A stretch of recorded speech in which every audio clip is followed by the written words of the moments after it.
Hello and welcome to video number 4 of the n8n beginner course. In this video, we'll be covering what kinds of data nodes use and how the data is passed from node to node. This video is going to be a bit of a longer one, and we'll cover some more technical concepts, but it is very important that you understand these concepts so that you can build the best workflows possible. Let's start by explaining some core data concepts that you need to understand to make the most out of n8n. There are two main data structures that we are going to take a look at today. The first one is what we call a JSON, and the second one is a list. JSONs are a very common way of storing data digitally and are written between braces or curly brackets. They are made up of key value pairs, each one being separated by a comma. Lists are nothing more than a collection of objects. They can be of the same or different type, written between brackets or square braces, also separated by commas. A JSON can be embedded. What we mean by this is sometimes we will have a JSON where the value of a key is equal to another JSON. We can use this to organize complex data. In this example, we can use an embedded JSON to group all the information about Emily's location into a location key. This key contains itself a JSON. The value of this key is a JSON that has two keys with information on Emily's country and city. To access the data in a JSON, we can use the standard dot notation. Here, $, lets us access the JSON itself, and by typing first name, we can access the value of the first name key. For embedded JSON, we can use multiple dot notations in a row. Here, to get the location, we can write $JSON, location, country, $JSON, $JSON. Location being itself a JSON on which we use the dot notation to get the value of its key, country. Lists are simply a collection of objects. We can have a mix of letters and numbers. We could have a list of any type of objects, and as you can see here, written between square brackets and separated by commas. And because JSONs themselves are objects, we can obviously make a list of JSONs. Here we have the example JSON from earlier, separated by a comma, and then two more JSONs that form, well, a list of JSONs. As we can see here, we have the square brackets at the top, our first JSON, a comma, our second JSON, a comma, our third JSON, and then finally our last brace. There is a very interesting correspondence between JSON and tables, where we can tell that one JSON is equivalent to one row, with the keys being the headers of those rows. This might remind you a little bit of the JSON and table view that we saw in the previous video on n8n nodes. Here, when we have a list of JSONs, we can see that Emily here, first name Emily, last name Johnson, email, and her email fits very well into the row format, where we have the different keys that are the different columns of our table. So we can imagine that if we have a list of 3 JSONs, then we have an equivalent table with 3 different rows, each one with the values of the corresponding row. In n8n, this is what we call items. Here in red, we have an example of an item. We have the first item of the list, and nodes use items plural as inputs and as outputs. These are the only accepted formats for node inputs and node outputs. Even should we decide to return nothing, no information, we still have to return a list with an empty JSON. That will be considered the empty output for an n8n node.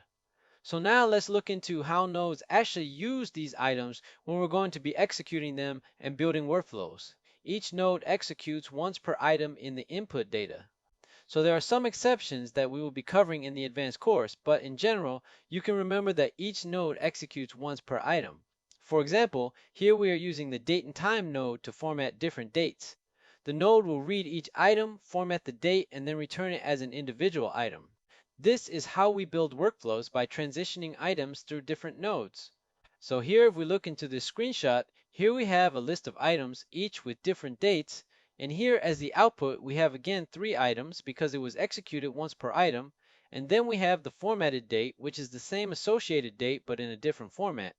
In the parameters of the node, we can access the additional settings through the gear icon, and here we can decide to execute only once, where a node will execute only for the first item of its input. To better understand how workflows actually work, here we have an n execution schema of a very simple workflow. The workflow starts when clicking Execute Workflow, reads data from a Google Sheet, and then filters the items depending on specific conditions. The execute workflows node launches and returns an empty JSON, so no data at all, and here we can see we have our empty JSON in a list. This is returned so that the next node can execute once because we have one item.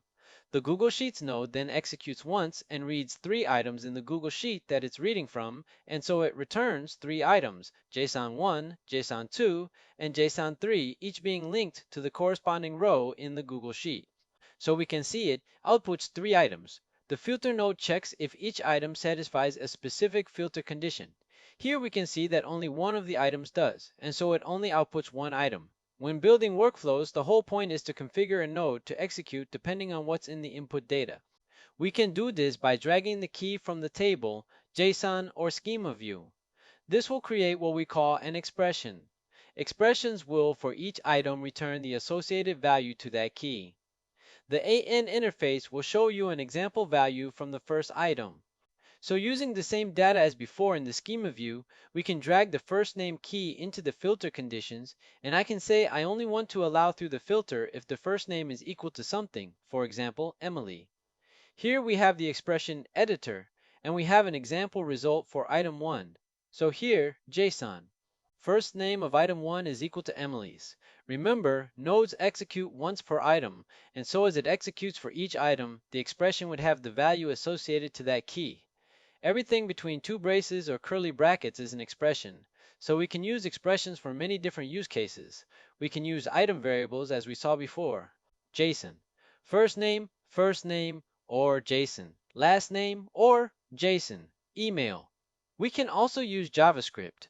So if we want to apply a JavaScript function or a JavaScript method to, for example, one of the item's values, then we can use any of the built-in JavaScript functions or methods between the curly braces. We can also in expressions combine one or multiple expressions, as well as plain text.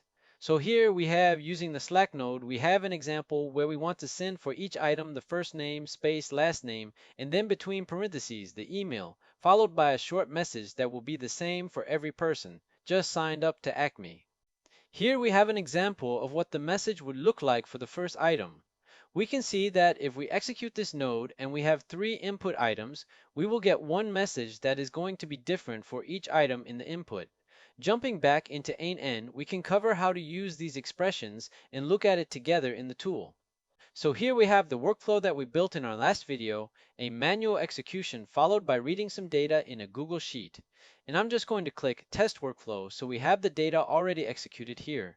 Again, using the plus up here or the little plus at the end of the node, we can add a new node. This time, we're going to use the Edit Fields node that we'll cover more in detail in the next video, but just to show you a little bit how we can use expressions, we'll leave the node configured as it is by default and just add a new field that we're going to call full name.